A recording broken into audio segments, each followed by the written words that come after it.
Entonces lo estuve preparando, retocando. Pero Ya. mañana me comprometo a echarle una mirada. Sí, pues, porfa. Alexis, ¿cómo estás? Aquí estamos, como siempre nomás. ¿Cómo está la patita? Con pus, con dolor algunos días más, otros días menos, pero avanzando lento la recuperación. Pero avanzando. De hecho, Oye, este es sí, mi... la cosa. Eso es todos los días. Oye, ¿y has probado con CDC? CDS, perdón. No, estoy con este tratamiento del doctor Lara que me ha servido, pero es lento nomás. Sí, es que es osteomelitis, es muy difícil de sanar con medicamentos.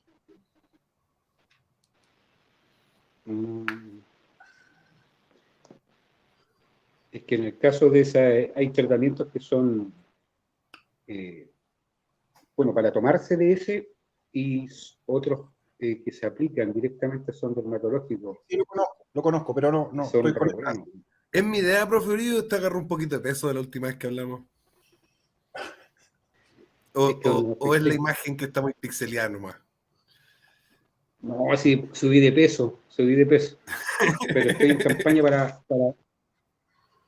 estoy en campaña para empezar una baja de peso en base a ayuno. Y ya lo he hecho ya. Ayuno, no ayuno intermitente, sino que ayuno. 3, 4 días sin comer, después empiezas a comer una sola vez al día, sin azúcar, sin carbohidratos. La última vez bajé como 10 kilos en un solo mes. mucho. Y tú sabes, después viene el 18 y uno se desordena. El desorden patriótico. ¿Y nuestro anfitrión está o no está? Entra y sale. Es que hoy día estuvo con problemas de electricidad. Con problemas, sí. Sí, creo que estamos en vivo, ¿eh? En este momento, sí. Dice en vivo 2 minutos. Llevamos 2 minutos en vivo. ¿En serio? Sí. A ver, voy a ver los comentarios. Claro, ya hay un montón de gente hablando. Hola, sí, bueno, no sé qué, tremendo, bla, bla, bla. Hoy estábamos aquí sacándonos los cagüines y Así tal cual. Así tal Oye, cual. empecemos a hablar del tema. Por último, yo me pongo de anfitrión mientras llega el anfitrión. Bienvenida, gente. Hola, este es el canal del Viejo Historia. La verdad es que el Viejo Historia está con problemas de electricidad, problemas de conexión varios, y por lo tanto lo voy a suplir. No porque me lo haya pedido, sino porque estamos ya en esta situación de que estamos en vivo, como presentador de este programa sobre el 12 de octubre, Día de la Hispanidad, Día de la Raza. Antiguamente se le decía Día de la Raza, hasta que de pronto empezaron a acusarnos, porque es una palabra polisémica, raza. Entonces empezaron a acusar al Día de la Raza de ser racista, cuando se refiere a raza en otro sentido, se refiere a raza como una forma, como un tipo de ser, una forma de ser, que es la forma de ser hispánica, de los que hablamos castellano, de los que tenemos esta herencia católica, de esta conquista que ocurrió hace más o menos 500 años, o sea, empezó hace más de 500 años, pero se fue desarrollando, y por lo menos en el caso de Chile, todavía nos quedan como 20 años para llegar a los 40, a los 500 años de proceso. Y se forman estas sociedades que tienen un tipo especial, una raza especial, no en el sentido biológico de la palabra, que somos estas personas que estamos aquí, nosotros tres que somos chilenos, pero también los que son de Argentina, los que son de Perú, Uruguay, Paraguay, Ecuador, etcétera, hasta México, incluida mucha gente que vive en los Estados Unidos, Filipinas, etcétera. Y pasó esto, ¿no es cierto? Se descubrió América y lo celebramos, o lo solíamos celebrar, y hoy en día lo que se celebra, se dice que se celebra es la resistencia de los pueblos indígenas y no sé qué otra cosa más. Entonces voy a darle la bienvenida a los invitados, me doy la bienvenida a mí mismo, y le doy la bienvenida a Alexis López Tapia y al profesor José Uribe Fritz, que están aquí los dos presentes para hablar de este tema, y mientras llegue el anfitrión oficial del canal, voy a yo empezar a darles la palabra, partiendo por el profe Alexis. Profe Alexis, cuéntenos, con qué partiría usted para hablar de este 12 de octubre? Estuve pensando bien, intensamente un poco, qué cosas creo que son aportes a la discusión que me parecen relevantes. Y el primer aporte que quiero hacer es demitificar la noción de originario y la noción de... No, de originario en particular. Porque se ha tomado este concepto especie de dicotomía permanente casi entre quienes supuestamente son originarios y quienes supuestamente somos los que arribamos. Entonces la primera idea que quiero plantear, que es súper sencilla, es que nadie en América del Sur, nadie, es originario. Nadie. ¿Y por qué lo digo?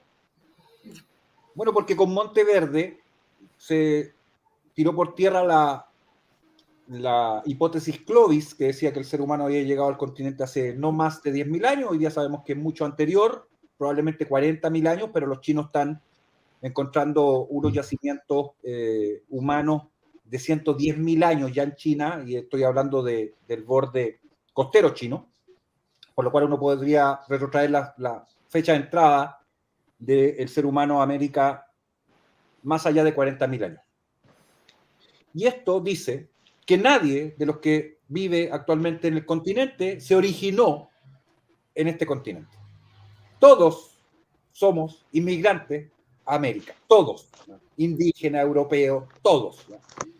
Y esta noción la quiero asentar en el sentido de despojar esta noción de originalidad de sustento teórico y de sustento real.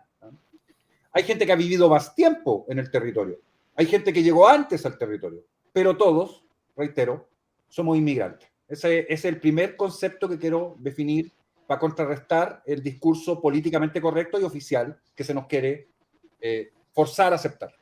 Voy con eso. Ya, yo, más allá de una diferencia semántica con la palabra inmigrante, porque yo diría que un conquistador se distingue de un inmigrante, o que un colono se distingue de un inmigrante, pero de todas maneras, yo me acuerdo que una vez hice una ficha de protección social en Chile, y me preguntaron, ¿usted es parte de algún pueblo originario? Yo le dije, mira, mis antepasados llegaron hace más de 500 años y yo nací acá hace como 30. Entonces, mi origen personal al menos es aquí. El tipo se rió y me dijo, no, es de los que están establecidos por ley, como que son originarios. Le dije yo, no, de esos no. Entonces, sí, eso de esta distinción entre originario y supuestamente no originario es bastante ridícula, a menos que estuviéramos precisamente en el momento en que vienen llegando los conquistadores. Entonces, claro, yo nací aquí, tú no. Sí, claro. Bueno, sí, claro. Igual que yo sería originario en este momento frente, por ejemplo, a un inmigrante venezolano o haitiano. Pero en el caso de hoy en día, decir que los descendientes de los españoles que llegaron hace 400 y tantos años a este país no son originarios, habiendo nacido acá y su papá y su abuelo y su bisabuelo y su tatarabuelo, es un poquito ridículo, a menos que se esté tratando de plantear esa cosa tan ridícula que es de que el ser humano habría aparecido en varios lugares al mismo tiempo, de forma separada, y había aparecido en Chile de forma separada que en China. Ahora, como creacionista, yo y el dueño del canal no estaremos de acuerdo con las dataciones que hizo Alexis, pero eso ya no es el tema de conversación aquí. Le da la palabra a don José Uribe Fritz para que también, ¿no es cierto?, presente sus puntos mientras llega el anfitrión. Un saludo a todas las personas que están en el chat, que nos están viendo, varios conocidos. Ojalá que Andrés solucione su problema. Creo que le sabotearon el poste, le chocaron ahí, se buscaron abajo y está sin internet. Claro. Y bueno, para que súbale el volumen a su voz, don José, para que lo escuchemos todos bien. Ya, para redondear un poco lo que ustedes estaban diciendo con respecto al término originario, yo creo que el principio de ese término está en el quiebre ideológico que hace Mariátegui en Perú. En los años 30, Mariátegui es el que introduce al proceso revolucionario el concepto de indígenas y después evoluciona con el concepto originario. Pero él es el que integra a la lucha ideológica al movimiento indígena, porque él dice que es un error garrafal integrar al proceso revolucionario a los indígenas como campesinos, porque ellos no son campesinos, porque ellos son dueños de la tierra. Precisamente él hace el argumento de que ellos llegaron, o sea, ellos estaban primeros, por lo tanto no habría que incluirlos como a la clase obrera, sino que ellos, perdón, a la clase campesina, que es aliada de la clase obrera, sino que él dice que el indigenismo tiene que entrar de acuerdo a su propia especificidad, como lo menciona Lenin, al proceso revolucionario. Y ahí empieza toda esta trama del indigenismo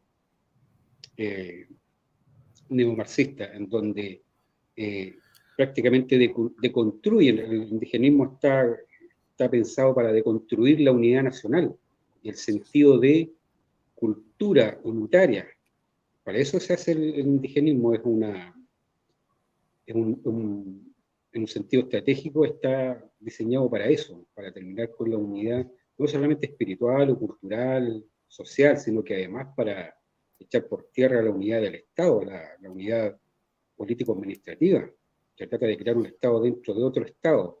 Entonces el tema es complejo ahí, pero fuera de todo esto que es contingente revolucionario, el tema del 12 de octubre con la hispanidad es una cosa pero extraordinaria. Como dice Tain, hay un momento en la historia, y ese es el siglo de oro, el siglo XVI, España. El aporte de España a la civilización cristiana occidental es enorme, enorme, grande, y ahí hay dos ejes que son fundamentales, que es Trento, el Concilio de Trento, que da todo el fondo espiritual a la conquista, y está el tomismo, que le da todo el bagaje de la jurisprudencia.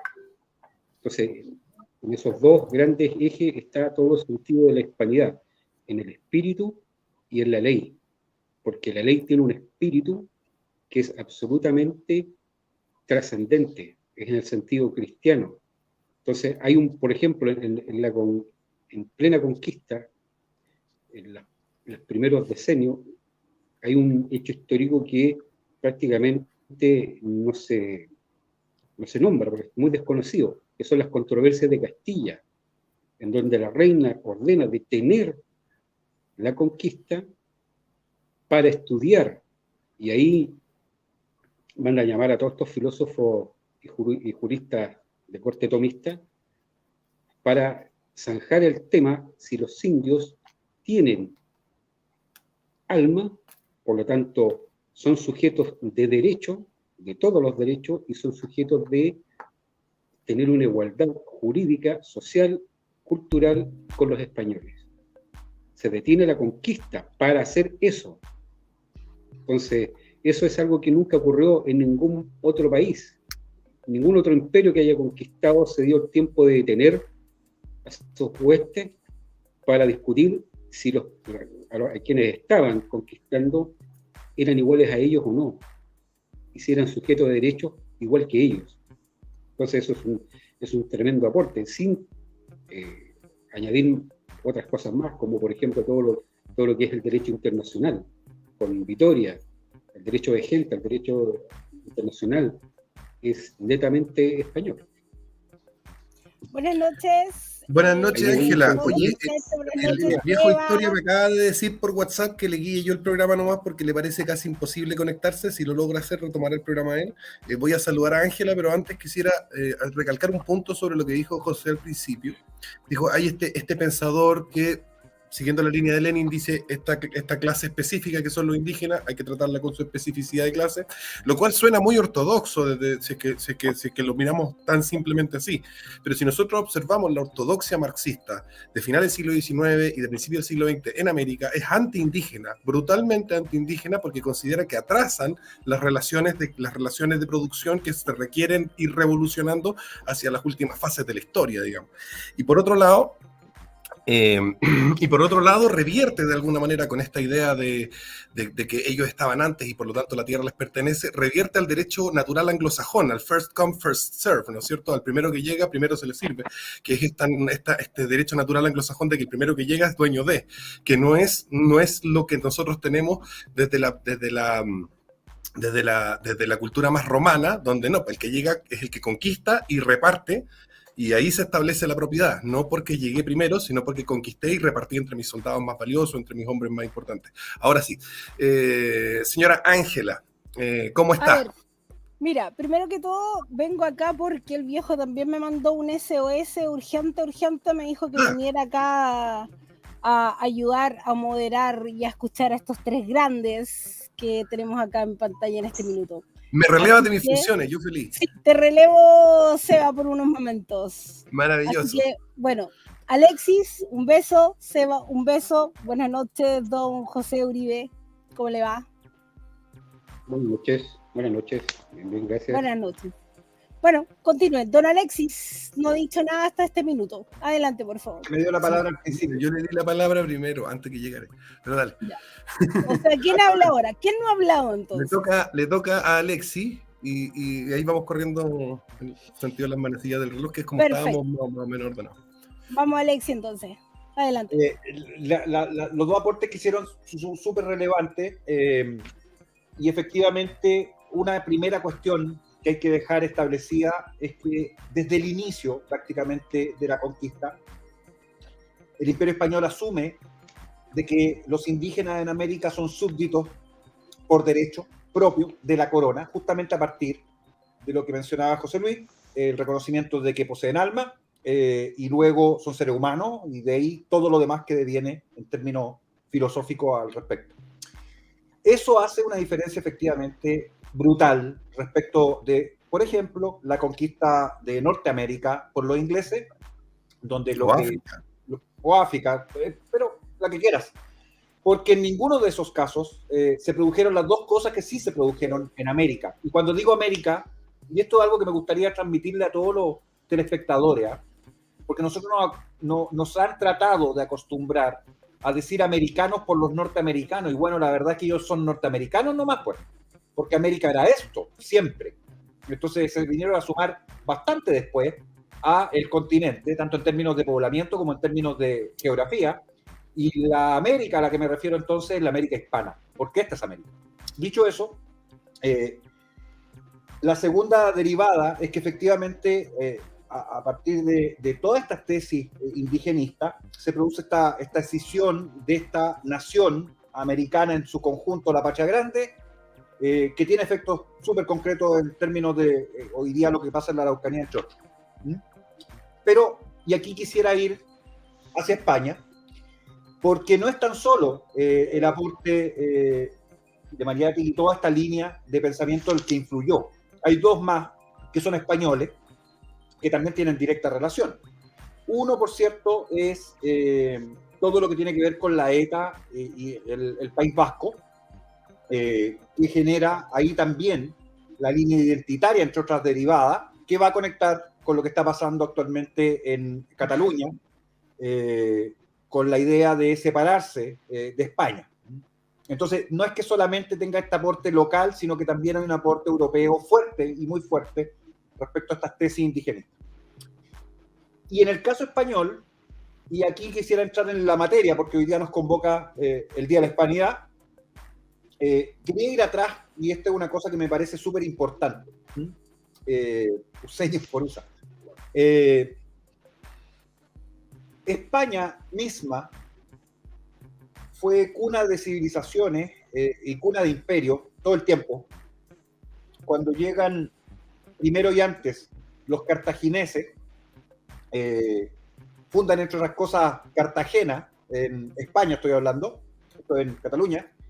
Cartagena significa Cartago Nova en latín, Cartago la Nueva, y de ahí Cartagena nuestra en la costa.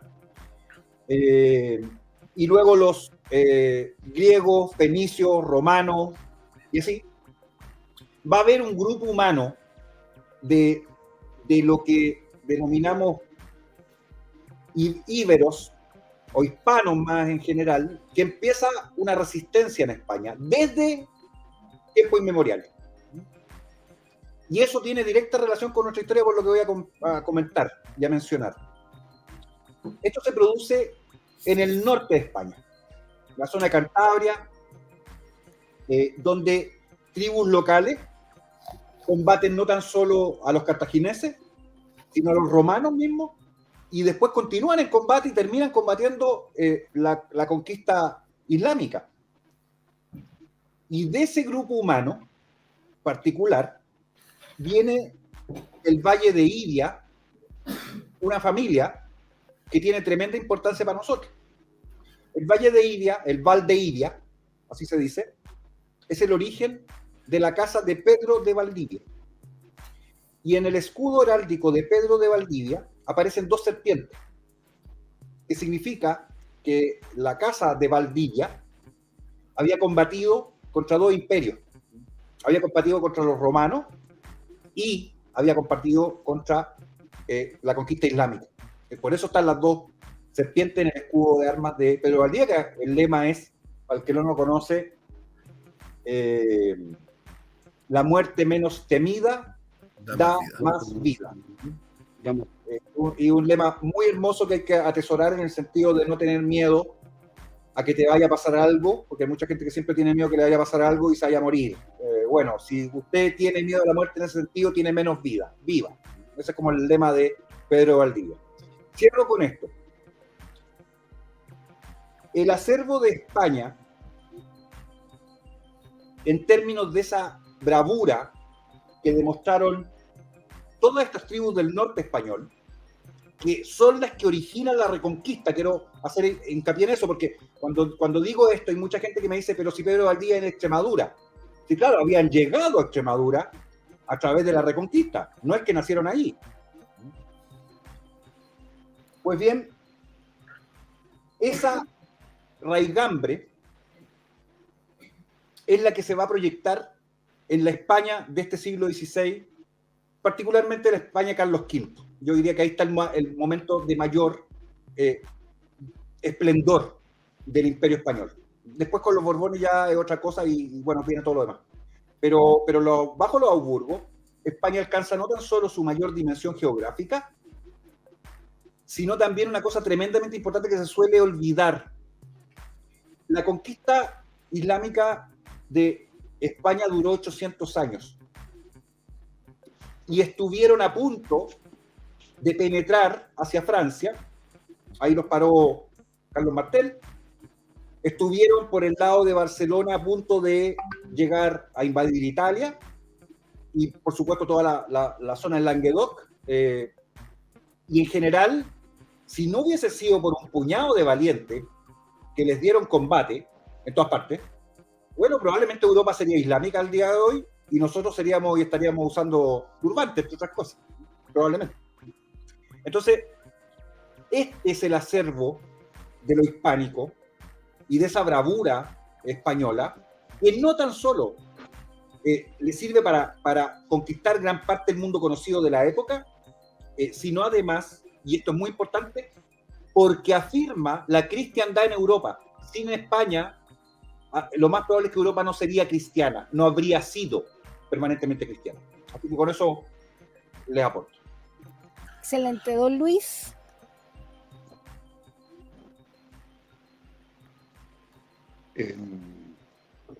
Sí, por ahí Cortan mencionó un comentario en el chat sobre el inicio de la leyenda negra.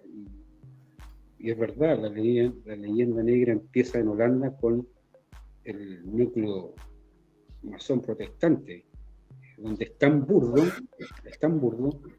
que se hacen panfletos de la época, que son cuadros en donde se pinta un genocidio ficticio y torturas y matanzas por parte de los españoles. Tenían fábricas donde hacían estas cuestiones y las programaban por toda Europa, las litografías y los libros ilustrados con estas calumnias. Pero era tan burdo que los indígenas no tenían ningún rasgo de indígenas de América, sino que eran asiáticos. Es un rasgo de asiáticos. Una cuestión demasiado burda. Y hace poco, no sé qué autoridad en Holanda pidió disculpas por la leyenda negra que habían inventado contra España. ¿Ya? Así que ese tema quedó zanjado, por lo menos, no sé si públicamente para todo el mundo, pero quien prestó oreja a eso ya sabe que la leyenda negra, en cuanto a genocidio que inició en Holanda con ese núcleo protestante masón ya fue reconocido como falso. Eso queda para la historia. Y otra cosa que sigue dando vuelta es la acusación del absolutismo del rey. Y eso es absolutamente falso. El absolutismo es un producto netamente de la Ilustración francesa, de la Revolución Francesa. ¿Ya? No hay nada más contrario al absolutismo de esa época que el realismo español.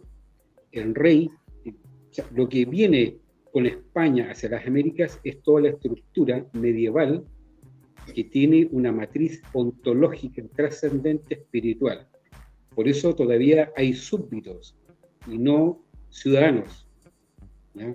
Entonces está el tema de esta jerarquía ontológica donde está el rey por derecho divino, que es dueño del reino, y después viene la sociedad estructurada en corporaciones de oficio, y después viene el súbdito.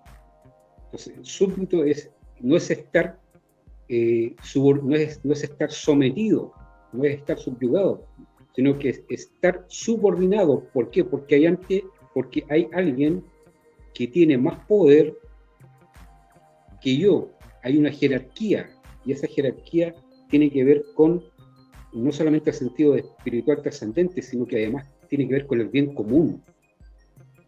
El gobernar en el más amplio sentido de perfeccionar el destino del hombre, el fin próximo, que es vivir aquí en la tierra, pero ordenado siempre en función del fin remoto, que es el salvar el alma. Entonces, los fueros, cuando avanza la conquista en España, cuando se van quitando territorios al Islam, se van creando los cabildos y los fueros, ¿ya? Y esa misma nomenclatura y esa misma estructura es la que llega a América.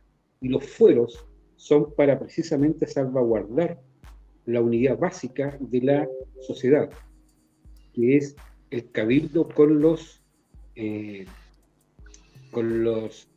miembros más ilustres de la ciudad que se funda, ¿ya? Y a ellos, cuando se funda ese núcleo, el conquistador pierde su autoridad y pasa a ese núcleo civil. Y ese núcleo civil es el que decide y vela por el bien común. Y si el rey usurpa los derechos, los fueros de esa comunidad, no tiene por qué ser obedecido. El rey no es obedecido, y en eso queda constancia en Colombia, en México, en Nueva Granada, en distintos cabildos y en cartas, pero en Colombia es extraordinario lo que sucede ahí, donde se le llama la atención al rey, precisamente, que si osa terminar con los fueros, no me acuerdo de qué cabildo, precisamente en nombre de Dios no se le iba a obedecer, porque así como los súbditos eran súbditos del rey, el rey a su vez era súbdito de Dios. Por lo tanto, ambos, súbdito del cabildo, el hombre de la comunidad, tenía que rendir cuentas a Dios igual que el rey. No había absolutamente ninguna diferencia. Entonces el rey no se podía arrancar con los carros. Y yo recomiendo, para ampliar este tema, que lo quiera profundizar y conocer, un libro de don Fernando Guillén Martínez, un intelectual colombiano muy olvidado, y él tiene un libro que se llama La Torre y la Plaza. Lo tengo acá por si acaso, lo tengo hace más de 30 años. Es un libro extraordinario donde se puede profundizar el tema que estoy desarrollando. Y el otro libro es un libro de un intelectual español que se llama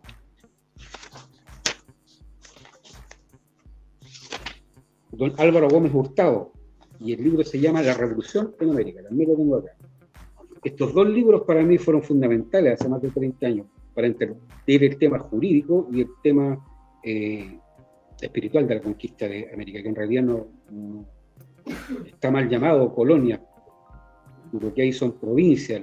Las colonias que son factorías son anglosajonas y vienen de la matriz semita que mencionaba Alexis, con Cartago, en donde se tienen factorías comerciales que explotan las riquezas y se extermina al pueblo originario, valga la redundancia marxista para eso. ¿Ya? Entonces, a la población local, para no usar el idioma del enemigo. Sí, hay una cosa más, por ejemplo, bueno, la esclavitud fue abolida por la gran reina Isabel, ¿ya? Algo que hizo Inglaterra 300 años después, cuando funda una sociedad para terminar con la esclavitud en África. Lo hace 300 años después, pero no lo hace con este sentido de trascendencia espiritual de prójimo, sino que lo hace porque se dieron cuenta que estaban dejando vacíos ciertos territorios de África para la explotación comercial, y por lo tanto no les convenía seguir mandando esclavos al nuevo continente, a sus factorías, a sus colonias. Entonces ahí crean esta agencia en defensa o para terminar con la esclavitud en África. Lo hacen por un sentido netamente utilitarista comercial, nada más que eso. Eso quería recalcar. Okay. Excelente. Seba. Sí, a ver, una cosa antes de hablar de un par de temas es que también, como es la fecha del descubrimiento de América, me gustaría que si después podríamos hacer una ronda hablando sobre el tema del descubrimiento más que el tema de la conquista y del imperio, porque si bien es cierto, yo creo que el público aquí lo tiene clarísimo, porque tenemos un público muy específico, pero no puede llegar a ver otra gente este video, o puede llegar a ver extractos de este video, y los cabros todavía estudian en el colegio que la gente pensaba que la Tierra era plana, y Colón era el único que pensaba que no se iba a caer por el borde.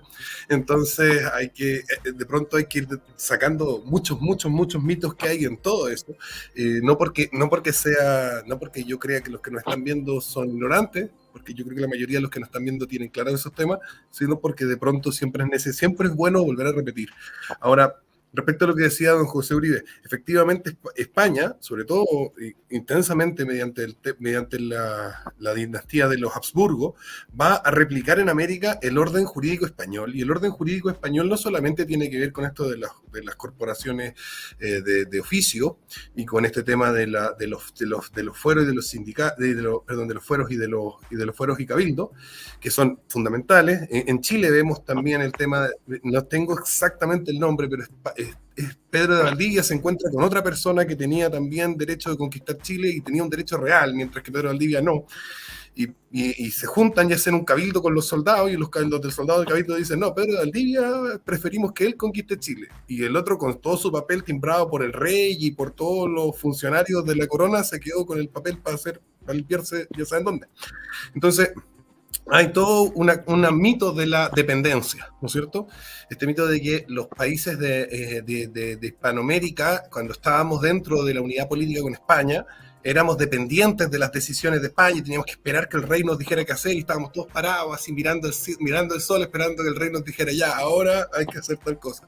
Y la verdad es que no, teníamos una descentralización administrativa brutal, constantemente se realizaban cabildos, constantemente se realizaban incluso concilios religiosos locales. Por ejemplo, se realizaron 3 en Santiago durante los 300 años del Reino de Chile. Estos no eran colonias, habían reinos, habían ducados, habían marqueses. Los indígenas, que tenían cierto nivel social respecto de sus tribus, de sus congéneres, cuando asumían el dominio español, se les otorgaba un título equivalente o similar al que ya tenían. Si un cacique pasaba a ser, era un cacique pequeño, pasaba a ser un súbdito del rey de España, entonces se le otorgaba título de don, o de señor, o de conde, o lo que sea, en relación al territorio que controlaba y todo lo demás. Muchísimos indígenas tenían títulos y tenían también sus haciendas y su servidumbre, porque también era la forma en la que se organizaba la sociedad en esa época, esta estratificación familiar, ¿no es cierto? Entonces no es un sistema, como bien decía el profe Uribe, no es el sistema que nosotros vemos de conquista en lo que hicieron los holandeses, lo que hicieron los alemanes en África, lo que hicieron los franceses en África, en Haití, en Canadá, ni lo que hicieron los ingleses en Norteamérica, en África, en la India, etcétera, sino que es un sistema totalmente distinto, pero se puede asemejar fácilmente al sistema romano, que es ir llevando tu forma de vida, tu forma de ser, tu forma de estructurar la sociedad, ir llevando tus leyes, ir llevando la civilización de alguna manera, ir expandiéndola y también ir aprendiendo cosas nuevas de cada uno de los pueblos que trae. Se escriben, se les da grafía a todos los idiomas. Pedro Sánchez de Laos, ese que ya, gracias a Alexia, ahí lo escribí en el chat. Se hacía se escribían los idiomas indígenas, se tradujeron Biblias a idiomas indígenas, esto que dicen los protestantes a veces, que la Iglesia Católica no traducía Biblia hasta que llegó el buen Lutero a traducir Biblia. Se traducían Biblias a idiomas indígenas, catecismos a idiomas indígenas. Los indígenas enseñaban en las universidades, que eran universidades más antiguas. Muchos países de Europa todavía no tenían una universidad, y en América había un montón de universidades, etcétera. Aquí voy con esto. El impulso hispánico, que yo diría que empieza en la Reconquista, a pesar de que hay una cosa previa, como decía Alexia, hay una cosa previa de que resistieron al Imperio Cartaginés, aprendieron del Imperio Cartaginés para resistir al Imperio Romano, aprendieron del Imperio Romano y luego, junto con los visigodos, resisten a los invasores musulmanes. Y los invasores musulmanes la pusieron realmente difícil. Y España estuvo a punto de desaparecer y quedó en esa costrita del norte que llamamos Asturias. Y desde ahí surge un espíritu universalizador. Hay un espíritu ahí de nosotros, que somos tan poquitos, deberíamos ser el mundo entero. Y empieza un proceso de expansión que no se detiene hasta que se pierde un poco la confianza, pero también se pierde la autoestima. España pierde la autoestima eventualmente con el afrancesamiento, y el afrancesamiento dado por el cambio de dinastía. Cuando llegan los Borbones, el español empieza a decir: es más bonito ser francés que ser español, es más clase alta, porque tenemos unos reyes franceses ahora, y es una cosa muy parecida a lo que pasó en Inglaterra después de Guillermo el Conquistador, que todas las clases altas hablaban francés, y etcétera. En España también todos empezaron, los que querían ser pitucos empezaron a hablar francés, a renegar de lo español, a abrazar lo francés. Empieza una deriva de destrucción de las bases estructurales de las que habíamos hablado, de los cabildos, de los fueros, de los títulos de nobleza. Se empiezan a redistribuir. Los reyes franceses hicieron un buen desastre ahí. Causan la revuelta de Tupac Amaru, entregándole al virreinato del Río de la Plata la extracción de los minerales del Alto Perú, etcétera, y genera finalmente, ¿no es cierto?, el fin del imperio. Y hasta el día de hoy resentimos y nos sentimos, no nosotros efectivamente los que estamos aquí, pero el hispano común y corriente se siente un poco apocado de ser hispano, se siente mal de ser hispano, trata de ser otra cosa, y es cuestión de hablar con cualquier persona de cualquier país hispano para que te diga: no, yo tengo mis antepasados son franceses, mis antepasados son italianos, no, mis antepasados son alemanes. Y tal vez sí tenéis un antepasado, yo también tengo un antepasado alemán, mírame la cara, pero soy hispano. ¿Vale? Y uno de los desafíos que tiene la hispanidad ahora, porque siempre se dice, la hispanidad necesita unirse, necesitamos estrechar lazos, crear comunidades económicas, crear comunidades de ayuda militar, un gran eje geopolítico mundial de hispanidad que sea capaz de hacer frente tanto a la OTAN como a los chinos, a los rusos. Sí, primero empecemos a querernos. Antes de eso hay que hacer una gran campaña que puede demorar décadas, de volver a querernos, de recuperar la autoestima hispánica. Y esa recuperación también significa recuperar el impulso universalista. Eso significa también decir: oye, vamos a crecer, no sé para dónde, tal vez para Marte, pero tenemos que seguir creciendo, porque si no seguimos creciendo, tal vez volvemos a sentirnos mal con nosotros mismos. Esa es mi intervención y eso. Les quiero proponer algo, o preguntar en realidad. ¿Quieren hacer exposiciones libres o acotarlo a cierto tiempo por cada uno como para que sea más dinámico? ¿Qué prefieren? Yo lo estoy pasando bien. Alexis, ¿qué dices? Que también lo estoy pasando bien. O sea, estamos. ¿Y don Luis? Sí, ¿Está ok? Ya, perfecto. Entonces Sí, sigan. estamos- así. sí, estamos Le corresponde bien. entonces el turno a nuestro querido Alexis López. Lo estoy pasando bien porque uno va escuchando las intervenciones de cada uno de los panelistas y todos estamos aportando en el mismo sentido y además es interesante ir viendo los complementos. Ujú. Voy a volver a tomar el hilo desde justamente los Astures que mencionaba Cebalet, es decir, la familia de Pedro Valdivia, que son asturianos. El Valdeivia queda en Asturias, de hecho. Existe hasta el día de hoy el pueblo y el río, entre otras cosas. Estos Astures eran bien especiales porque son, con los cántabros en general, todo el norte de España, una mezcla entre tribus preexistentes, habían llegado antes solamente, con influencia justamente celta y luego visigoda. Pero el fundamento ahí, entonces, es esta España o Hispania o Iberia muy, muy anterior a Cartago, a Roma, etc. Y uno de los influjos más fuertes justamente se produce con la llegada de los romanos. Los astures combaten a los romanos. Ese es uno de las sierpes o de dragones del escudo de Pedro Valdivia, el combate contra los romanos. Los derrotan en una serie de batallas de tipo guerrilla, literalmente en la época, porque todo el norte de España en esa época y hasta el día de hoy en parte era muy boscoso. Entonces los romanos acostumbrados a dar batalla en campo abierto con la legión tenían dificultades en enfrentarse en guerrillas en terrenos boscosos y lo lograron derrotar. Entonces esa primera derrota donde se va a destacar un primer ancestro, me parece que era Pedro también, Pedro del Valdivia, Pedro de Valdivia, le da origen a al primer blasón del escudo de armas de la familia. Este sector de influencia de los astures en general, que se llama así a un montón de gente, va a proyectarse hacia el Atlántico hasta llegar a un lugar bien clave que quiero señalar, que es la actual Lugo, muy cerca de Santiago de Compostela. ¿Y por qué quiero destacarla? Lugo, el nombre de la ciudad, viene del latín Lucus Augusti, el lugar de Augusto. Y esta es una historia bien interesante, me voy a tomar un poquito de tiempo para contarla porque me parece súper relevante. Este Lucus Augusti va a ser mandado a fundar por Octavio Augusto en persona. Y lo manda a fundar no en función de ninguna necesaria...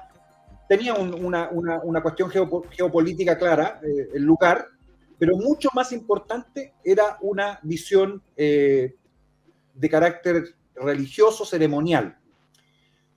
Porque los geomensores romanos de la época habían logrado determinar hasta cierto punto las dimensiones de Europa. Entonces señalaron que para que Roma quedase en el centro del mundo conocido de la época, tenía que fundarse en Occidente una ciudad que estuviera equidistante de Roma, como Roma estaba equidistante de... ahora se me va a escapar el nombre. La ciudad de Artemisa en la actual Palestina. Esas dimensiones físicas existen hasta el día de hoy. Si usted toma una regla, o se pone en el Google Earth si quiere, y pone la punta de la regla en Lugo, y tira una línea que pase por Roma, va a llegar a esta ciudad que se me escapa el nombre en este minuto, pero no importa. Si en el chat me ayudan, van a saber al tiro. ¿Por qué es interesante? Porque de ahí heredó la cristiandad dos símbolos, o un símbolo tremendamente importante hasta el día de hoy, que son las dos llaves que están cruzadas en la bandera del Vaticano. Una es la llave de Oriente, y la otra, gracias, ahí Felopo me dio el nombre, Éfeso. Ah, ok. Perdón. Sí, Éfeso, bien digo. Y la otra es la llave de Occidente, Lugo, Lucus Augusti. Bueno, dentro de la gente que llega con Roma a Lugo, va a venir una familia noble, patricia romana, que va a dar origen a una dinastía en ese lugar, que es la dinastía de la reina Lupa.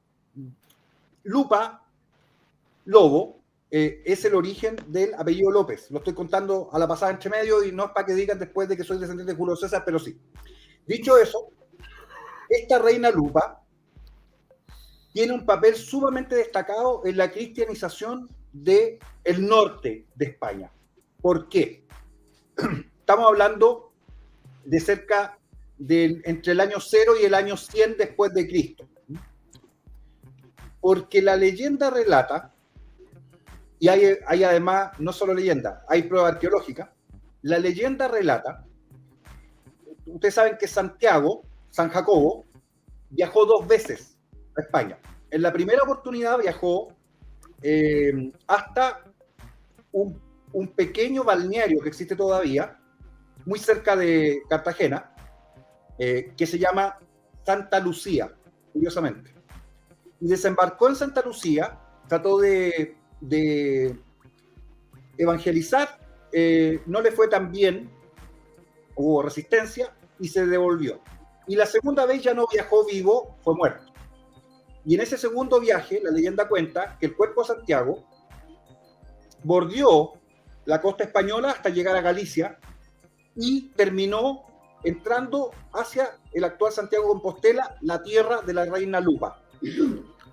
Y cuando llega el cuerpo del apóstol Santiago, el bote donde iba el catafalco, donde lo llevaban, zozobró casi al llegar a la playa, y un caballero de la reina entró a caballo para tratar de rescatar este sarcófago y se hundió. Y salió elevado por gracia divina el caballero, el caballo y el ataúd de Santiago, cubierto de ostiones, voy a decir en chileno. De ahí viene el símbolo hasta el día de hoy de los peregrinos de Santiago de Compostela, que es el viejo camino de la Oca, de carácter precristiano, obviamente, que se tiene como enseña de Santiago hasta la fecha. Estos ostiones que están ahí, las véneras en realidad. Y bueno, la reina Lupa le entrega su sepulcro familiar para que se deposite allí el cuerpo de Santiago, del apóstol. Sabemos eso arqueológicamente porque se encontró, esto fue hace unos 20 o 30 años atrás, la tumba. Y en la tumba había una lápida puesta que decía que la reina Lupa había cedido sepulcro para que se depositaran los restos de Santiago. Pero por algún motivo, no sé si aquí me olvidé un poco de la historia, pero simplemente que en algún minuto se trata de mover el cuerpo de Santiago, incluso con un toro, y no lo pueden mover hacia el pico sacro que está frente a Santiago de Compostela hasta la fecha. Y bueno, el pico sacro se llama así porque en solsticio de verano en Europa, solsticio de invierno en Europa, el sol al amanecer sale y se pone sobre la cumbre de ese lugar. Ahí está inserta Santiago de Compostela hasta el día de hoy, frente a este pico sagrado desde mucho antes de la llegada de Santiago a ese lugar. No sé si me fui muy lejos, pero quería contarle esto que me parece súper interesante. Perfecto, entonces corresponde el turno de don José Uribe.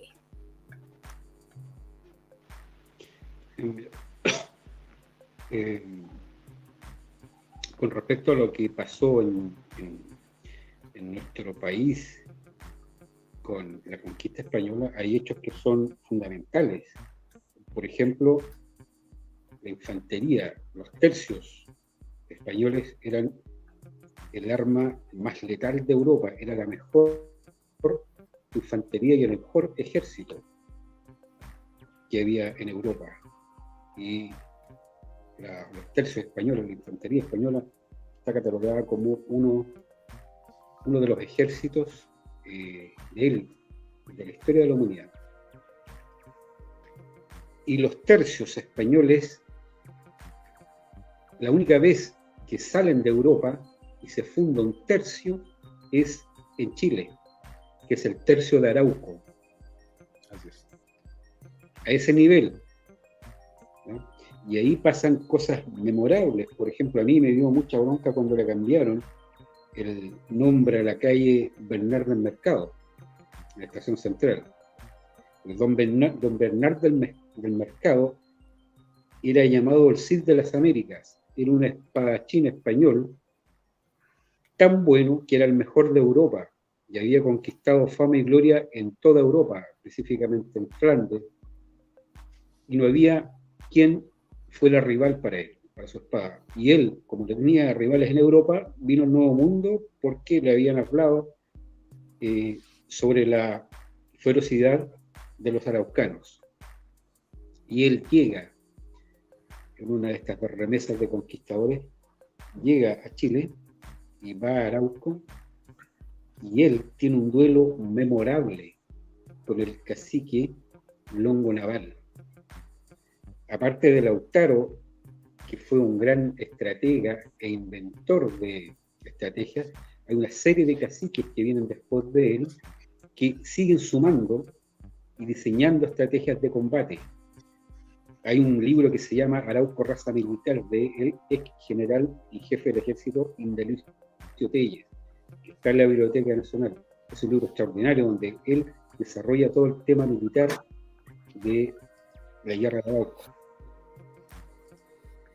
¿Ya? Y Longo Naval se enfrenta con don Bernardo del Mercado en un duelo que dura todo el día.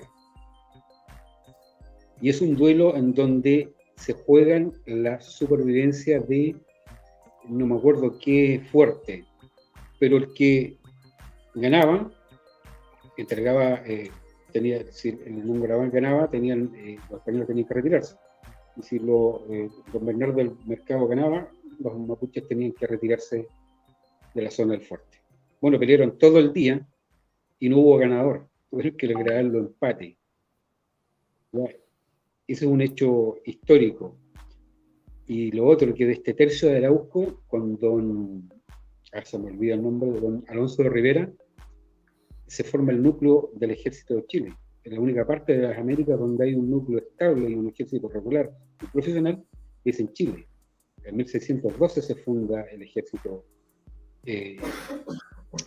prácticamente chileno, se puede decir, en base al tercio de Arauco. Entonces hay una continuidad histórica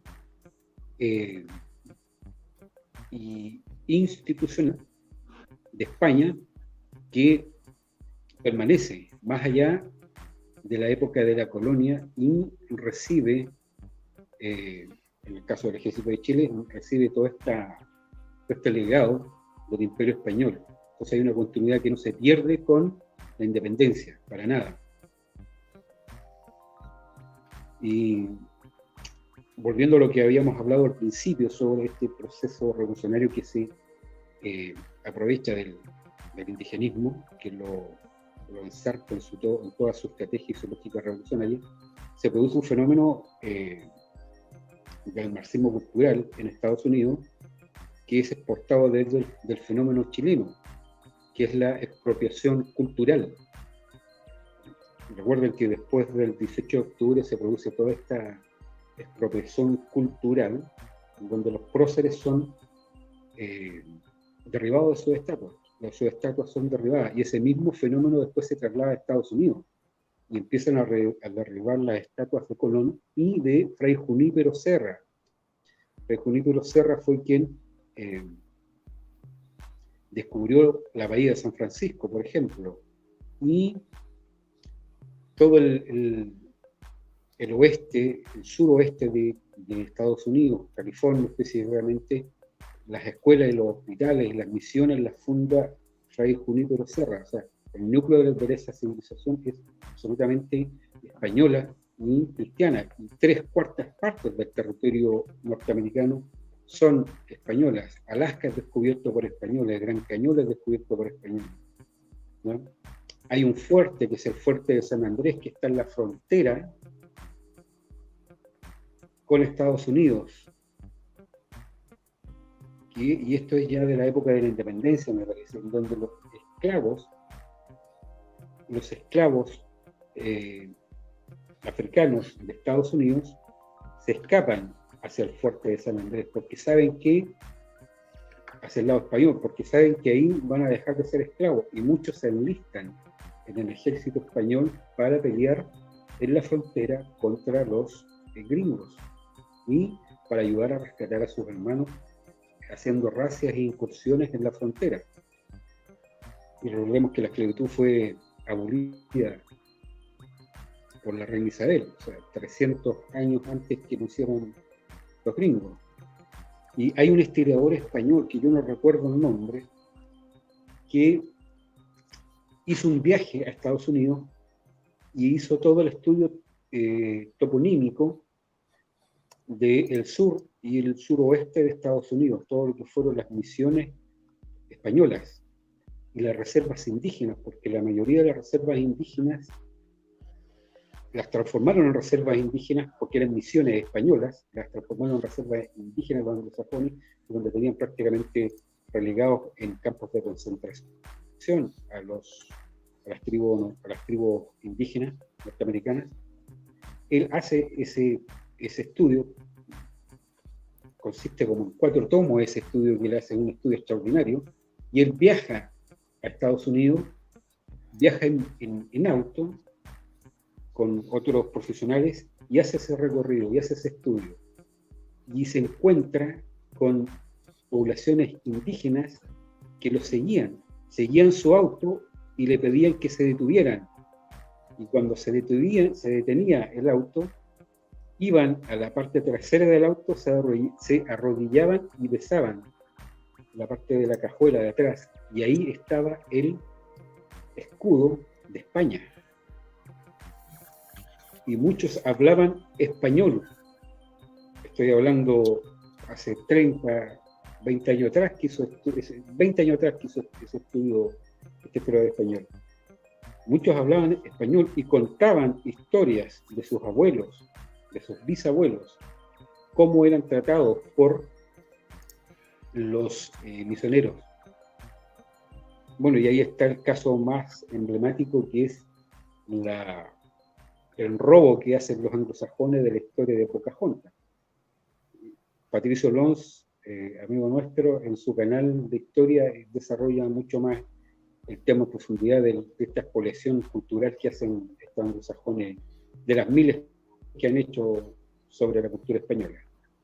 Yo quería recordar estas cosas porque eso hace una diferencia tremenda con lo que es la historia anglosajona de conquista, que no es más que un exterminio donde los indígenas son tratados peor que bestias, y son exterminados. En la conquista del oeste se matan indiscriminadamente a los búfalos para que los indígenas murieran de hambre. No se mata con el afán de cazarlos para las pieles, simplemente para que las poblaciones migrantes en las praderas no tuvieran búfalos para sobrevivir. Esas cosas quería mencionar porque me parecen muy importantes. Ok, estamos entonces. Ahora nos toca el turno de Sebastián Izquierdo. Adelante, Seba. Hola, bueno, a ver, sobre el tema de retiro de estatuas me acordé al tiro porque cuando lo mencionó me acordé que hace poco había visto la noticia, así que la busqué porque no me acordaba del nombre. Nuevo México están retirando todas las estatuas del conquistador de esa zona. Nuevo México, esto es que en Estados Unidos, que fue Juan de Oñate. Están sacando todas las estatuas de Juan de Oñate. Y una cosa que es graciosa, porque uno a veces identifica esto de remoción de estatuas como una especie como de iconoclastía, como algo parecido a lo que hicieron los protestantes en el norte de Europa durante la Reforma, ¿no es cierto? Los calvinistas por ahí corriendo y botando estatuas de los santos y de la Virgen, pero ponen otras cosas. En este caso no es una iconoclastía, sino que es un reemplazo de iconos. Y acá nos llenan de perros matapaco y de imágenes de Pedro Lemebel y estupideces por el estilo. Allá en Nuevo México, como decía yo, en Albuquerque, la estatua de Juan de Oñate fue reemplazada por una estatua de Breaking Bad, donde está ahí Walter White con Jesse Pinkman, ¿no es cierto? Que son personajes ficticios de una serie muy buena, por cierto, pero una serie de televisión, que reemplazan a un personaje histórico como es Juan de Oñate. A ver. Uy, me quedé un poco en blanco, dame un segundo.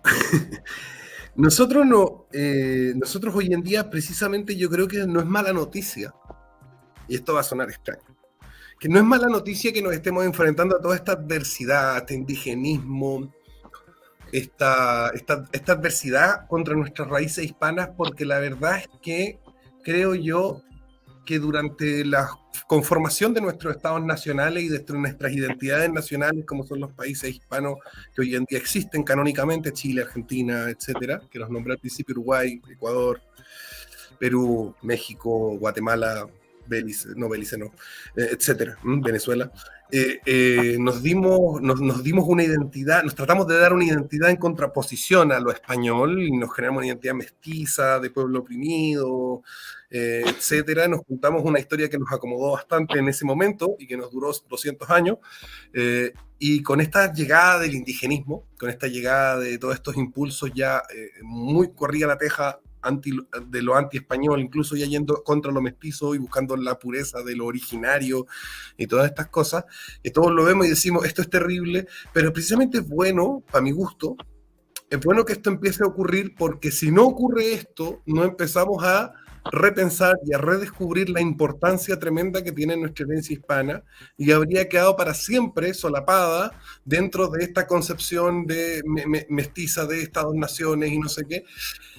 Y nos ha hecho bien, creo yo que nos ha hecho bien. Creo que este redescubrimiento del valor de la hispanidad hace que los patriotas contrarrevolucionarios, mayormente católicos, etcétera, en el mundo hispano, que se están enfrentando a estos estallidos sociales espontáneos, con muchas comillas, que ocurren en Colombia, en Ecuador, en Chile, ¿no es cierto? Pronto a verlo en Argentina, pronto a verlo en México apenas cambien de presidente, etcétera.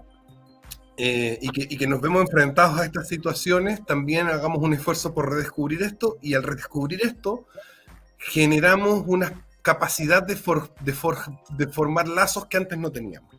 Es decir, que los patriotas chilenos, los patriotas peruanos, los patriotas argentinos, los patriotas uruguayos, los patriotas mexicanos, etcétera, a partir de las independencias tenemos pocas razones para crear lazos firmes y sólidos. Solamente cosas estratégicas del momento, Operación Cóndor, ya hay que matar comunistas, acá en Chile, Argentina, nos ponemos de acuerdo. Sí. En cambio, ahora podríamos, si es que gracias a este remesón que nos ha hecho mucho daño como países y como sociedades y todo, si logramos aprovechar este impulso de forma correcta, porque nos han empujado, nos han arrinconado a que intelectualmente hagamos una revisión de nuestra historia y una revaloración de nuestro componente hispano, que además es común a todos nosotros, podemos establecer lazos que ya no son momentáneos, estratégicos, coyunturales, sino que son perennes, ¿no es cierto? Y que nos permiten ser una comunidad de países que realmente se quieren y que realmente pueden compartir, si bien no un futuro exactamente común, un futuro más o menos compartido. Así que solamente eso quería decir. Yo la verdad es que no hay mucho más que decir. Si alguien me hiciera preguntas, tendría más cosas que decir, pero no se me ocurren por mí mismo. Eso. Ok. Entonces, vamos con nuestro siguiente. Alexis. Sorry. Es que llegó una persona muy querida y tenía que abrir. Ok. Dale. Seba dejó tirada una cosa que me parece súper relevante en términos de análisis, que es el tema justamente de el poblamiento, pero de quienes llegaron a América. Y lo que hoy día sabemos, esto es arqueológicamente hablando, es que claramente Cristóbal Colón no fue el primero, hubo más, y dentro de los que llegaron al principio, hay que mencionar a los polinésicos, ¿no? Y esto es súper importante. Yo no sé si ustedes en el colegio estudiaron, porque se pasaba en algún minuto el tema de poblamiento de América, yo no sé si hoy día lo hacen y cómo lo hacen. Pero está la teoría de Paul Rivet, famosa, que es la teoría del poblamiento polinésico. Eso todavía se sigue diciendo que es teoría, y ya no es teoría, ya es un hecho. Esto a partir del descubrimiento hace el 2007 de, no me recuerdo exactamente si 7 o 9 cuerpos enterrados en Isla Mocha. Isla Mocha es Amuncha, ese es el nombre en Mapuzungún, que está literalmente pegada a la costa de Arauco. Hay incluso un monumento ahí entre Tirúa y Ramadilla, voy a decir, que es un barco. Era la isla de los muertos, la isla del Poniente. Bueno, ahí se enterraba a dignatarios prácticamente araucanos, reche, durante muchos siglos. Y bueno, estos cuerpos que se encontraron, sí, Erickson, antes de los polinesios, es que yo ya lo mencioné al principio del programa Monteverde, solo te lo hago notar. Estoy hablando del post-Monteverde y de toda la entrada por Bering. Bueno, esos cuerpos que están ahí corresponden a polinésicos. No, ojo con esto, no son pascuenses, no son del poblamiento de Isla de Pascua, son anteriores. Alrededor se estima del año 800 después de Cristo. Entonces, ya tienes llegada de polinésicos a América del Sur, particularmente a la zona de Arauco, hacia el 800 después de Cristo, y de eso nos quedaron cosas como, por ejemplo, la gallina mapuche, que se llama, que es polinésica, 100%, esto está absolutamente probado a nivel de ADN, y para allá pasó hacia Polinesia el camote, la papa dulce, que sigue existiendo en Polinesia hasta el día de hoy, que es americana, entre otras cosas. Entonces, perdón, una pregunta rapidita. Leif Erikson también es como del siglo X, siglo XI, ¿no? Es del 11. Iba a ir ahí justamente porque lo están diciendo en el chat, pero estaba haciendo la secuencia. Entonces, tienes el poblamiento de los más antiguos, que son por Bering, y como dije, hoy día esa cifra está en discusión entre 40.000 años y puede que se retraiga un poco más allá. Piensen ustedes que en Brasil, que hay muchos sitios paleoindio, es el nombre técnico para lo que en América, en Europa sería el paleolítico, ¿no? El paleoindio es para América en general. Bueno, en Brasil hay un sitio particular que se llama Pedra Furada, que está en discusión en términos técnicos arqueológicos en este minuto, de 40.000 antes de Cristo. Entonces, las cifras pueden irse mucho más atrás todavía en ese primer poblamiento con varias poblaciones sucesivas en el tiempo. No fue que llegaron y penetraron una pura vez. Ojo con eso, ¿no? Luego tienes este dato de los polinésicos llegando hacia el 800 después de Cristo formalmente, porque estos fueron sepulturas que se encontraron en Isla Mocha. No es que los tipos los tiraron ahí en una especie de fosa común, estaban sepultados, lo que significa que hubo intercambio, que había comunicación, que había comercio por este tema de la gallina mapuche y el camote, etc. Y hay otra tesis, esta ni siquiera está en discusión, es una tesis nomás, pero es súper interesante porque hay un autor chileno que se llama Oscar von Sieveking, es pariente de Oscar Funk, del Museo Funk, y Oscar von Sieveking hizo etimología del Kaweshkar y del Selknam, y se encontró, aunque reitero que no está incorporado dentro de la discusión científica en este minuto, pero el dato es interesante. Se encontró con que la palabra Selknam, para designar al animal más grande que ellos tenían en el entorno ecológico en que vivían, que eran los leones marinos, es fonéticamente equivalente a la palabra con que los australoides designaban a lo que llamamos, y mal llamamos, porque significa no sé qué es lo que es eso, canguro en Australia. Entonces, eventualmente podría haber un poblamiento australoide, también muy antiguo, del orden de 30, 40.000 años atrás, bordeando la Antártida hacia el sur de Chile, que daría origen, según la hipótesis de Oscar Funk, Sieveking, a los Selnam y Kaweshki. Ahí sería otra. Luego viene el tema que lo pusieron en el chat del poblamiento chino.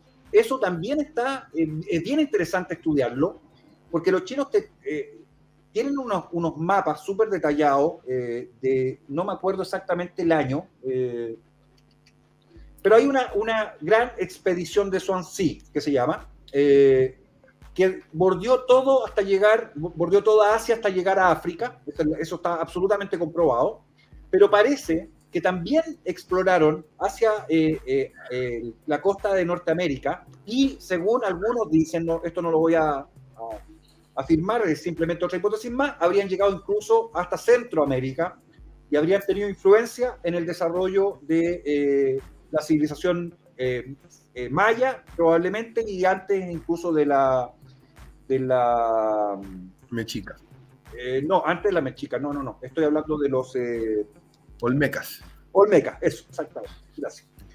Esa es otra hipótesis. Y finalmente, claro, viene la expedición absolutamente comprobada, y hoy día ya nadie la rebate, vikinga, de Ericsson, pero no el único, hacia la costa de Terranova, en el norte de Norteamérica, Canadá y Estados Unidos, la frontera entre ambos actual, con un poblamiento y un asentamiento que está excavado hoy día. De hecho, ahí en este minuto, no me acuerdo la isla hoy día, se reconstruyó el asentamiento y se puede visitar con las típicas cabañas, entre comillas, estos son de piedra, vikingas, pero con la posibilidad, y esto está en discusión, los norteamericanos andan locos en esto, hay unos programas, de hecho, que de ese tipo de búsqueda del tesoro, qué sé yo, que están buscando, porque parece que habrían incluso penetrado por la ruta de los Grandes Lagos hacia Michigan y otros lugares por el estilo.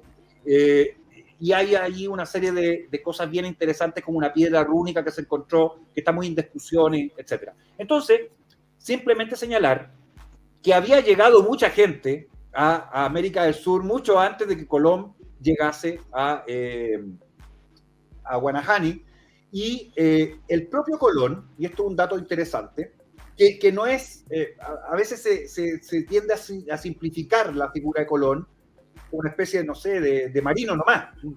No era eso, era mucho más que eso. La discusión si es genovés, si es, etcétera, es una discusión eterna, no voy a meter en eso, no sé si importa demasiado. Sí importa interesante de que hablaba más de un idioma y probablemente varios otros idiomas no muy usados.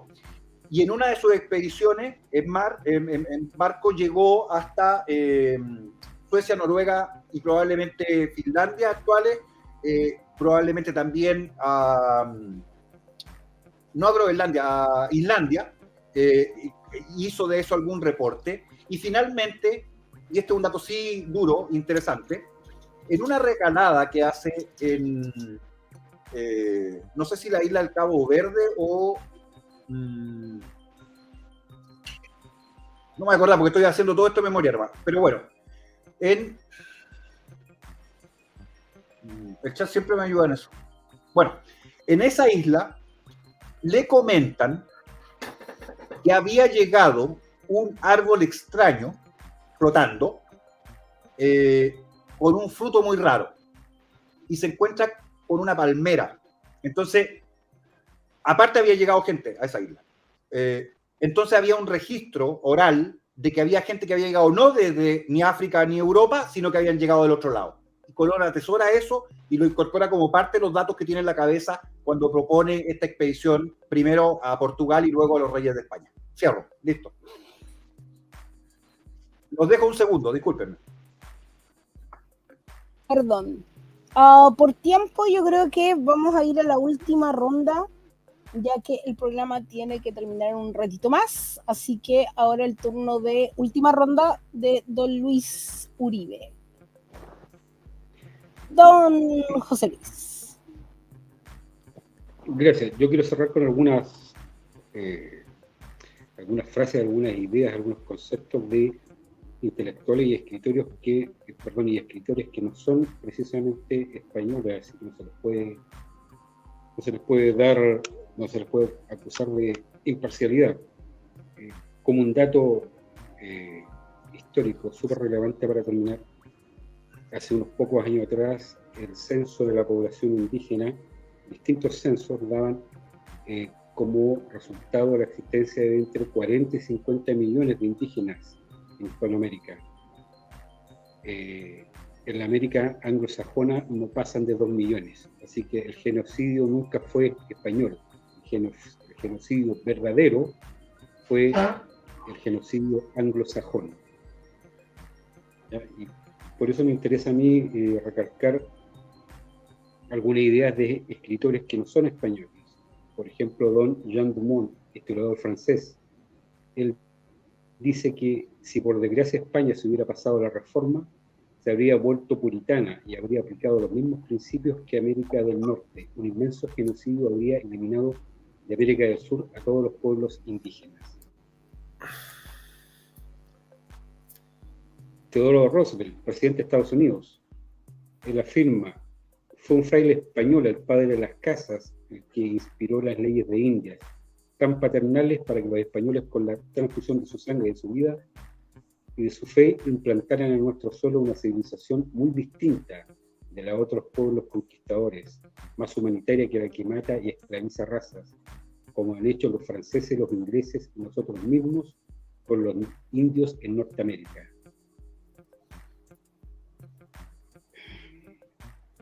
Antonio Huachaca, caudillo indígena realista, le dice a los republicanos independentistas del Perú: ustedes son más bien los usurpadores de la religión, de la corona y del suelo patrio.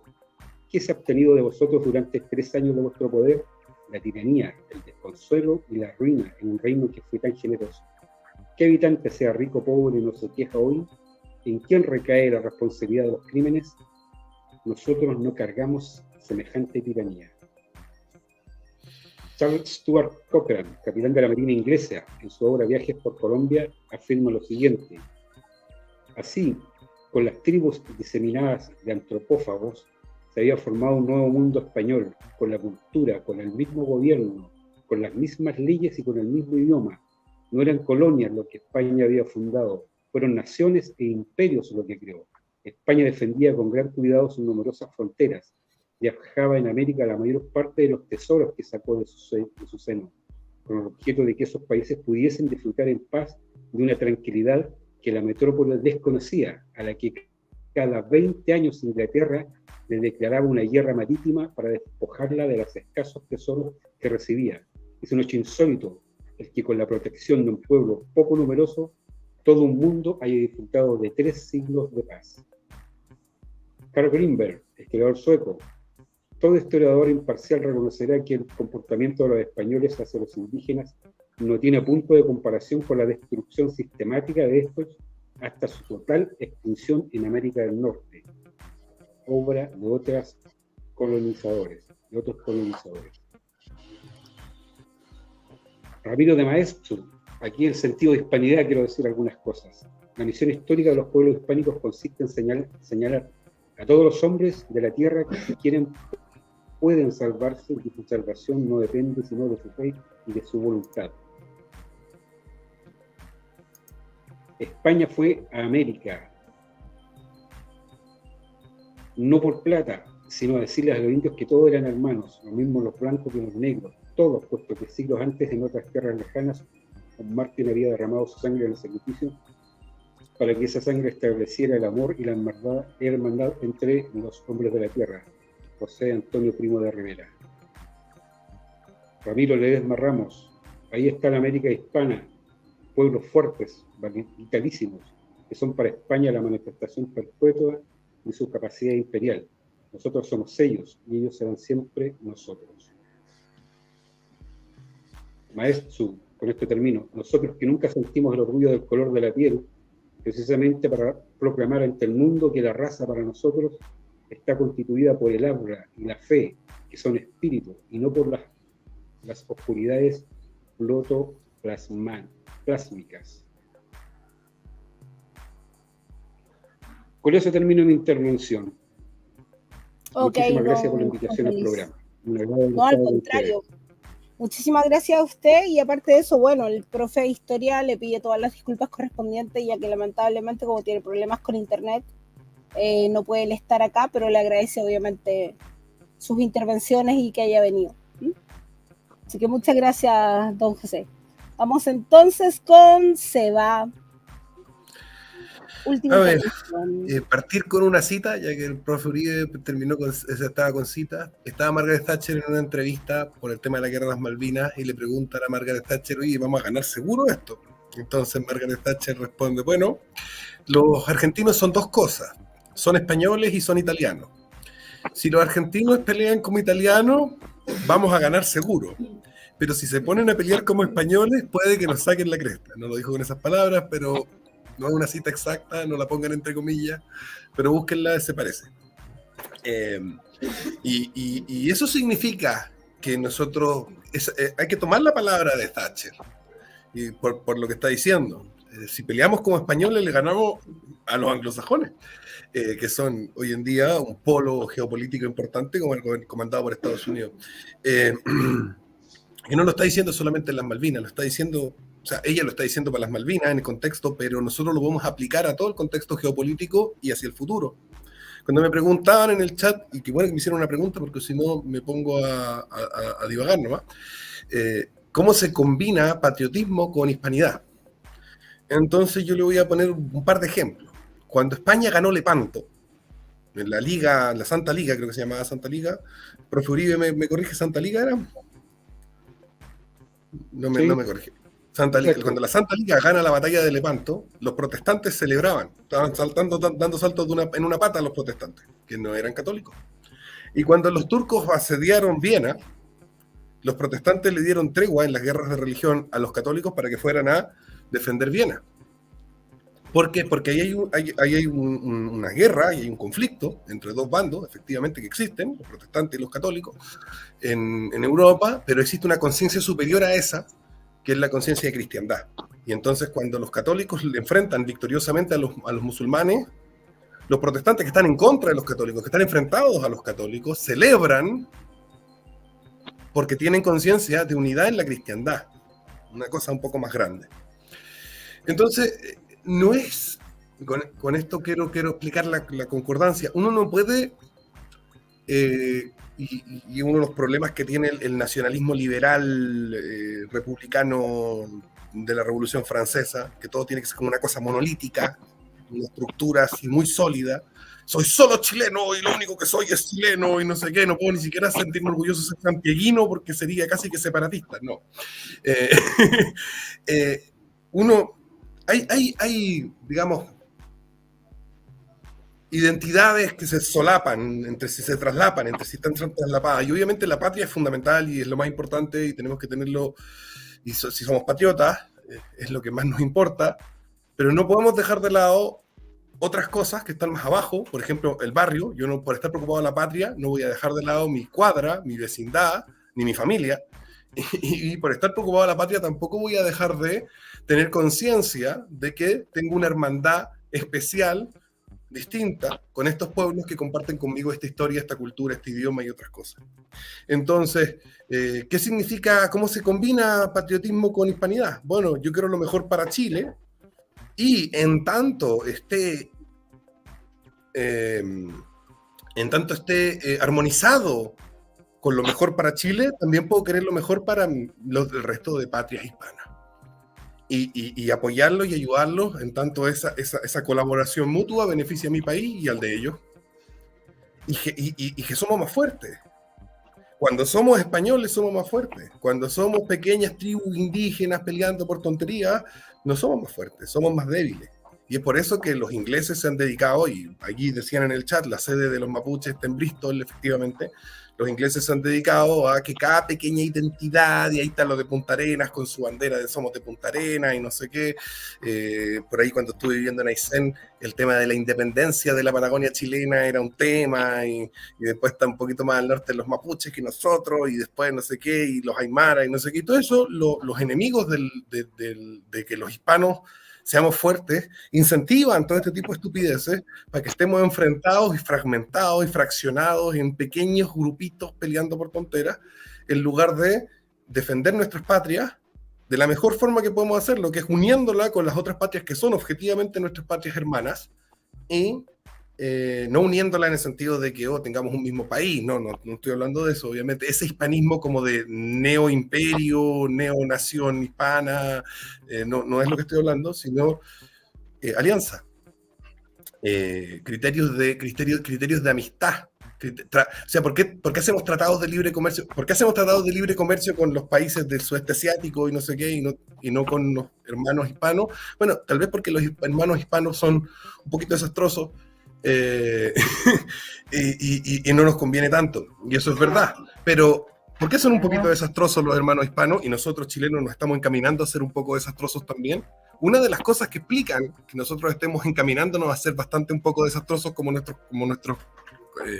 hermanos de Perú, de Argentina, etcétera, tiene que ver con esto que decía al principio. Antes de empezar a pensar en unirnos, tenemos que primero recuperar la autoestima, porque si nosotros no estamos orgullosos, contentos, hinchado el pecho de que somos hispanos, entonces vamos a hacer tonteras con nuestros países, vamos a ser autodestructivos. Somos autodestructivos porque no nos queremos.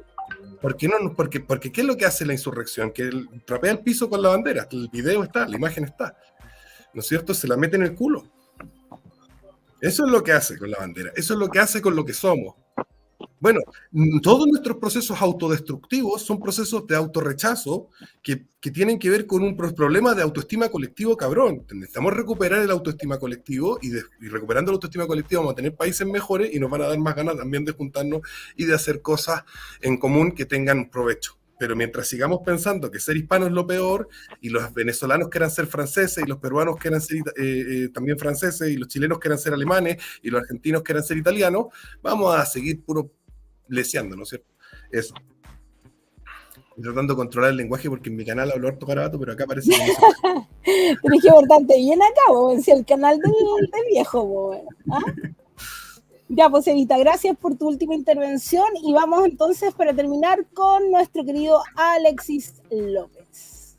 Muchas gracias. Muy interesante el programa. Ha sido surtido en la cantidad de miradas, dentro de todo una mirada bastante común en general, así que muy contento de la participación. Y para terminar les quiero contar que mi familia materna llegó a Chile recién en 1910, desde Barcelona. La mitad de mi familia, más de la mitad de mi familia, vive todavía en San Andreu de la Barca y pueblos alrededores, o en el valle del río Llobregat, que está al occidente de Barcelona misma, desde alrededor del año 1500 y algo, porque tengo hecho hasta esa fecha aproximadamente mi árbol genealógico, donde hay, y no es una exageración, 18.000, casi 19.000 personas, hasta la 18ª generación que he podido ir hacia atrás. Tengo ancestros que fueron templarios, de hecho uno en particular fue un maese del temple en justamente la misma zona, que se resistió cuando vino la persecución a los templarios a entregar su castillo, y eso le permitió salvar a todos los templarios que estaban en ese castillo particular de ser asesinados, porque era lo que iba a ocurrir. Y antes de eso, esta familia mía viene desde Languedoc y salieron de ahí hacia el año 1100 aproximadamente, producto de la persecución de los cátaros, de la cruzada contra los albigenses, como se llama. Así que tengo una profunda raigambre y vínculos con España desde siempre. Mi abuela todavía hablaba en catalán, y por cierto, cuando chico ese era un dialecto, una lengua que escuché muy tempranamente. Me escribo con mis primos, sé cómo están allá.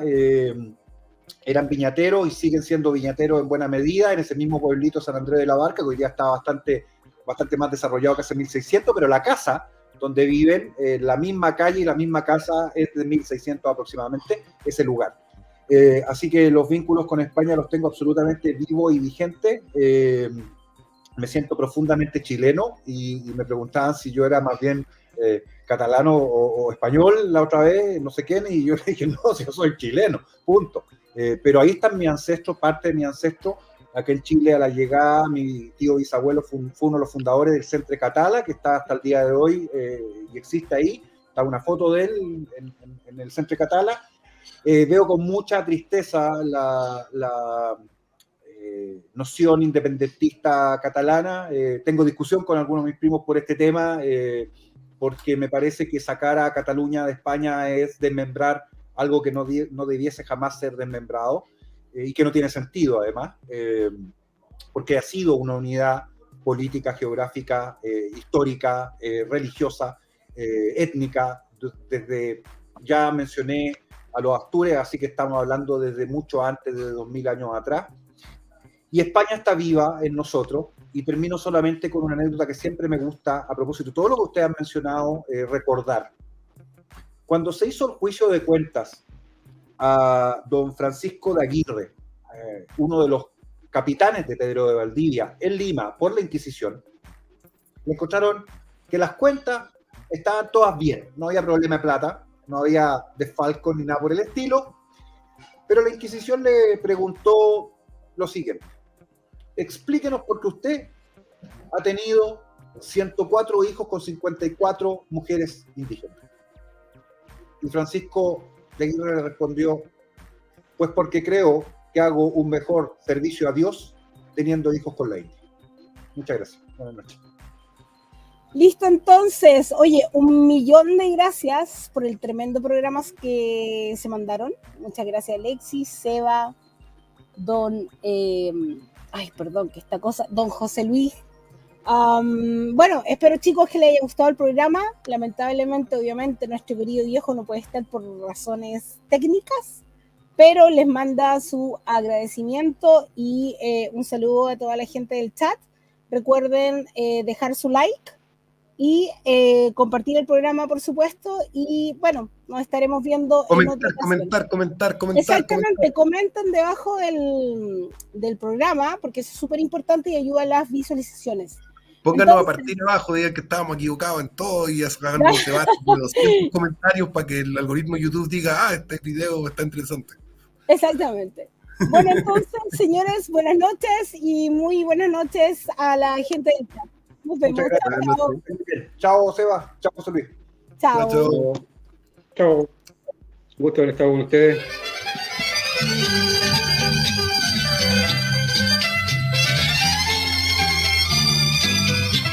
Él tiene el país en quiebra, mejor es no hablar del cobre. La gente cocina piedras y eso que se llama Salvador.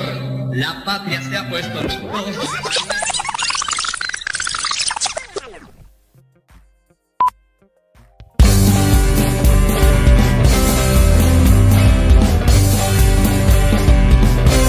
Él tendrá el país en quiebra, mejor invertir en dólar. La gente aún no lo entiende y es porque admira a Salvador.